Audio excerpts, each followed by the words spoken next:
None of us ever want to go through hard times. That goes without saying. At different points in our lives, we have probably all experienced things which were extremely difficult to endure. We went through things where we just couldn't wait to have our problem resolved, to reach that light at the end of the tunnel. None of us want to go through that. And yet, those hard times can be some of the most important in our lives. It can be in the hard times where we learn something important that we wouldn't otherwise have learned. It can be in those hard times where we're forced to look at things and maybe make a change that we wouldn't otherwise have made. Many of us know that we should eat better, but it may take some kind of health crisis for us to do something about that. Many of the social services we take for granted in our world today were birthed in the Great Depression of the 1930s when there was a tremendous suffering. And it was in that time when people began to realize if someone didn't have a job, it wasn't because they were lazy, but because there were no jobs.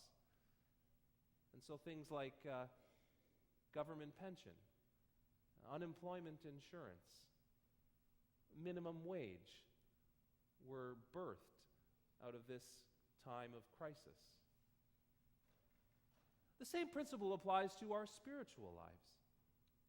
When we are facing great challenges and difficulties, that is when oftentimes we most want to hear from God. And when we are most ready to listen to whatever it is God may have to say to us. Carson read so well from us from the book of the prophet Jeremiah, chapter 31. And behind the words that the prophet recorded were perhaps the worst times the nation of Israel had ever endured. It was approximately 600 years before the time of Jesus.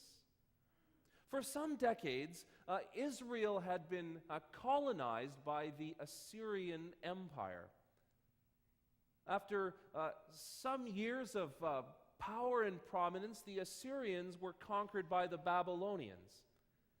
And so all of the Assyrian territories fell into the hands of the Babylonian Empire. Now the Jewish people, along with many of their neighbors, saw this time of a transition as an opportunity to revolt and perhaps win back their independence. And so they and others rebelled against the Babylonians in a military uprising. The Babylonians crushed this military uprising. And as punishment, they burned the city of Jerusalem to the ground, including the great temple that Solomon had built, which was the center of their national and religious life. And to make matters worse, the Babylonians took all of the national leaders, the politicians and the high priests and all those in some level of prominent leadership, and took them off into exile into Babylon so that they couldn't plot another uprising in the future. It was a time of absolute national devastation. And to make matters worse, the nation of Israel saw itself as God's chosen people. And so in addition to the many hardships, the economic difficulties and so on that were faced by this military defeat,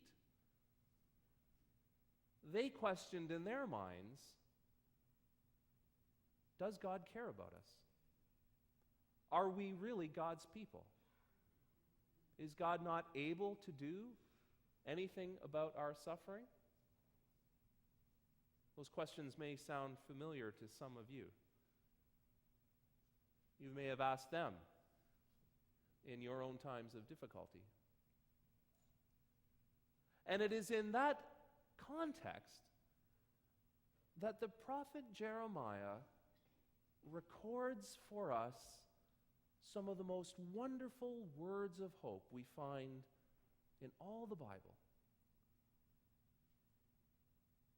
Jeremiah records, for instance, God saying to the people of Israel in their time of devastation, "The days are coming when I will make a new covenant with my people." I'd like to take just a moment and talk to you about this word covenant. It is an incredibly important theological word. Without having a grasp of what the Bible means by the word covenant, we are going to miss something so important about the story of the Bible. For example, our Bible, as many of you know, is made up of an Old Testament and a New Testament. Well, testament is basically an old-fashioned Latin word for covenant. What we really have is an Old Covenant and a New Covenant. Now, covenant is a word often misunderstood today. Most people mean when they use this word a religious contract. Well, that's not what the Bible means by covenant. It's a kind of contract, I suppose. But what a covenant really is a treaty between a stronger party and a weaker party. The Bible borrows this concept from the secular politics of antiquity. For example, a covenant would be a king conquers a new territory and says to the peasants who live in that territory, "If you farm my land and pay a tribute of some of the crops, you can have enough crops for yourself, and I will protect you militarily." That is a covenant. It is a treaty offered by a stronger party to a weaker party. And so when the Bible speaks of covenant, it speaks of an agreement that is offered by God, the stronger party, to humanity, the weaker party. And so despite the devastation facing the nation of Israel, God is saying, "I'm not done with you. The days are coming when I will make a new agreement with you who remain my people."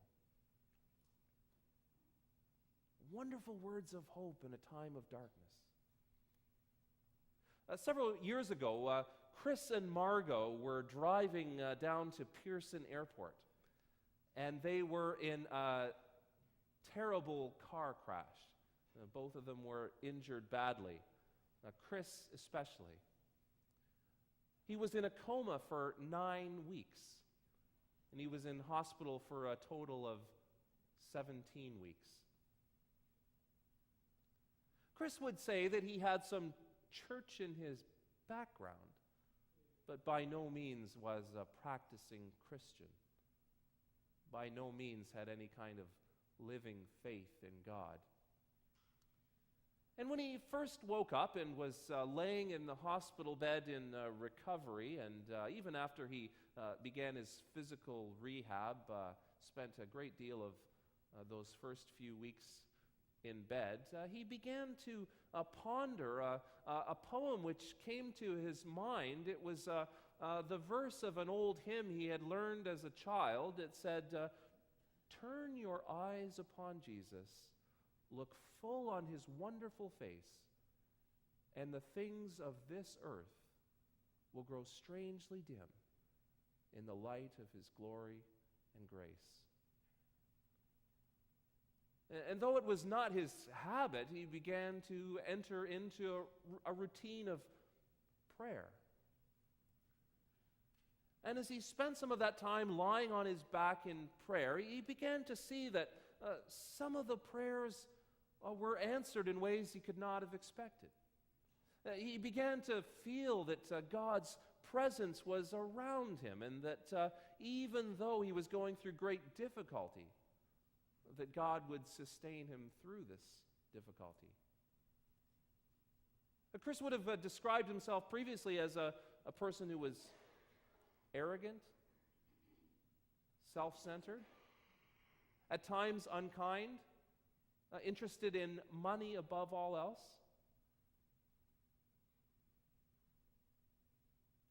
He found as his relationship with God began to grow, that his heart was transformed. He became a person of kindness and of compassion. As he was rehabbing his injuries in the hospital, he began to mentor a young man who had just been diagnosed with MS. When he left the hospital, he began to walk alongside a friend who was dying.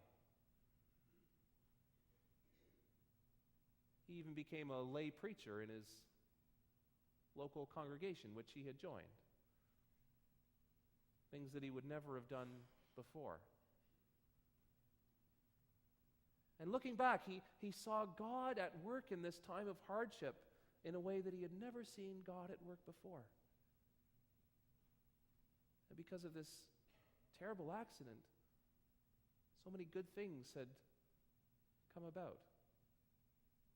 He's able to look back on such a terrible thing and say, God used it because God wanted to change my walk.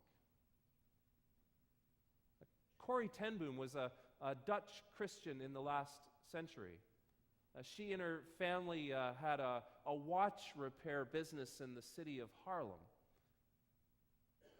Corrie ten Boom is well known today because she and her family harbored Jewish refugees fleeing the Nazis. And she wrote about some of those experiences. And she herself faced great hardship for the risk that she and her family were willing to take. And she wrote once, "In darkness, God's light shines most clearly." The prophet Jeremiah also recorded these words of hope from God to God's people. "This new covenant which I will make with my people will not be like the covenant that I made with them when I took them by the hand and led them out of Egypt." A covenant which, by the way, they broke, they were unfaithful to, said God. "No, this covenant will be written on their hearts." There's a beautiful contrast here.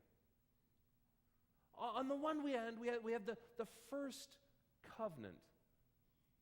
This was when God led the Israelites out of their slavery in Egypt and through the waters of the sea and beyond the clutches of the Egyptian army. And once they were safely in the wilderness, they were led to Sinai, where Moses went up the mountain and received the law, the Ten Commandments. And those Ten Commandments were, of course, etched in stone. And here God is saying, this new covenant which I will make will not be etched into stone tablets. It will be written on their hearts. There will be no system of reward or punishment, because my people's will be one with my will. They will do what I have called them to do because it'll just be part of their being, who they are. I had occasion recently to look up the rules of table tennis. Now, if you're like me, maybe you've played a little bit of recreational table tennis. And you would be surprised, like I was, to find out how complicated the rules of table tennis are. They consist of 15 paragraphs with numerous sub-points. The rules of table tennis govern every conceivable detail of the game in great minutia. The rules of table tennis specify, for example, not only how big the ball has to be, but exactly how much it has to weigh. The rules tell you not only what color the ball has to be, it tells you what kind of finish it must have, the level of glossiness.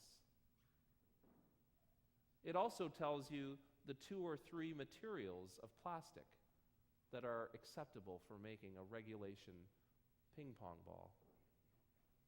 It not only tells you exactly how high the table has to be, but how long and how wide, and down to the finest measurement, how wide the lines have to be, the little white lines. I was interested to see that appended to these rules of table tennis was another set of rules under a different heading. Look here if you want to have a fun game of ping pong. Those rules suggest that the ball should be white or orange, but if you want to play with a pink ball, go ahead. It just tells you how high the table should be. You don't have to get out the calipers and measure the width of the lines. I think most of us would agree that for 99.9% of people, that second set of rules summarized in a single paragraph are much superior. When I was a little boy, my best friend's name was Chris. We lived in a small town, and we played together almost every day after school. Either he would come to my house or I would go to his house. And whenever we played together after school, we would inevitably eat at one another's tables. Chris had a ping pong table in his basement. And we played for hours and hours on end. I want to say that we never so much as consulted even a summary of the rules of ping pong. We never got out a measuring tape to see how high the table was. If I remember correctly, one of the legs was a little bit bent, and so I don't think the table was even perfectly level. But I don't think 2 people could have ever had more fun whacking the little plastic ball back and forth. Brought us great joy. We were spending time together as friends, having a little friendly competition. One of my best memories from childhood. We didn't need to consult rules written in a book or anywhere else. We just had fun together. In Jesus' day, he was often criticized by religious leaders for not observing the law of Moses carefully enough. For instance, he would heal someone on the Sabbath day of rest, and they would come along and say, "You're not allowed to do that." And he would say, "I came to fulfill the law." And people would ask him, "Well, what does that mean? What should we do? How should we follow the law?" And Jesus would answer, "Love God with everything you have, and love your neighbor as yourself. If you do those 2 things, you are following God's law." This, by the way, for Christians is perhaps the new covenant of which Jeremiah spoke. The prophet also recorded some closing words of hope to God's people in their time of devastation. God said, "I will forgive their wrongdoing, and I will be their God, and they will be my people." God's new covenant, God's promise in the midst of difficulty, was for reconciliation and renewed relationship. Jeremiah said, in that day when these words come true, there will be no one who needs to teach or preach about God, because they will all know God. God's people will be in a relationship of intimacy with their Maker. Now, that verse might not jump out to you, but when I read there will be no more teachers or preachers, they won't be necessary, I pay close attention. And when that comes true, I can retire. And I have lots of hobbies, so I'm okay with that. I used to have a friend who was an Anglican minister. And he had shall we say, an outreach ministry relationship with the Anglican church in Rwanda. Rwanda, as you'll remember from many years ago, was a place of a terrible civil war and genocide. It's a tragic circumstance. And my friend would travel to Rwanda for a couple weeks out of every year and partner with a local parish or diocese or whatever it was. And he told me that one time after a church service, a woman came up to him. Of course, he was a minister, so she said, "Would you pray with me?" He said, what would you like to pray about? And she said, "I need God's help because I'm about to go and forgive the man who murdered my husband."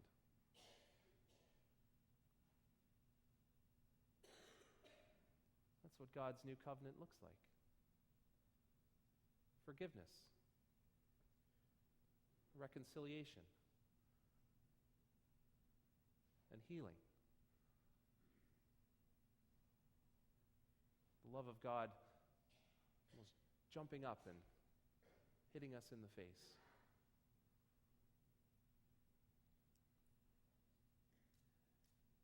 Prophet Jeremiah spoke words of God to the people of Israel in their darkest hour. Perhaps the most remarkable words of hope they had ever heard.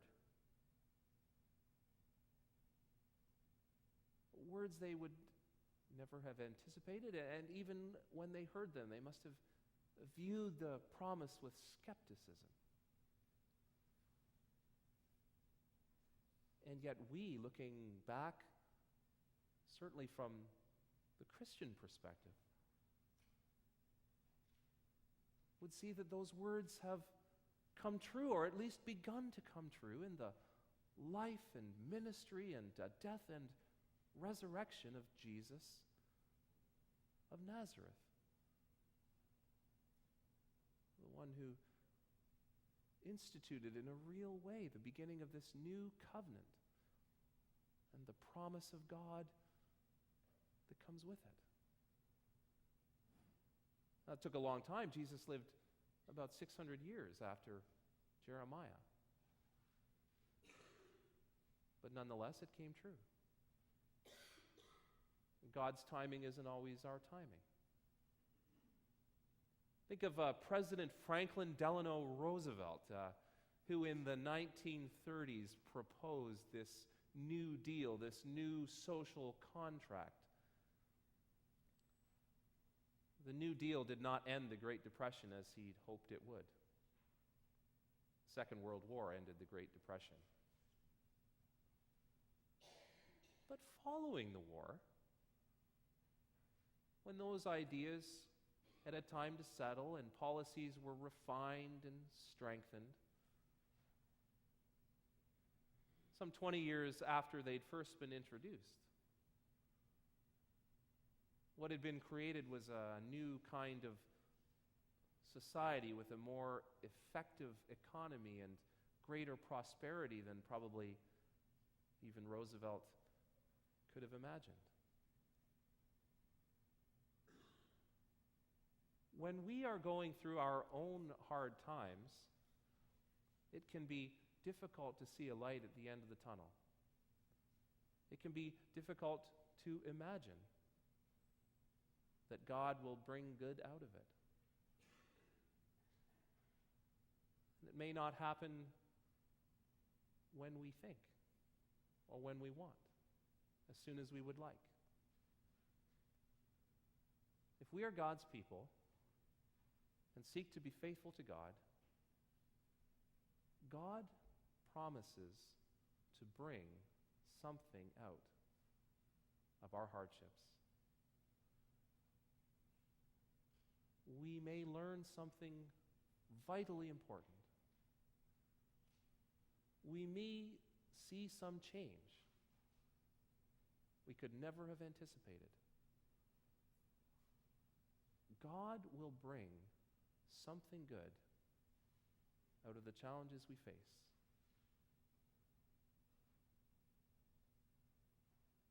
And the reason is this. As the people of Israel learned, as Jesus knew perfectly, God is faithful. Thanks and praise be to God. Amen.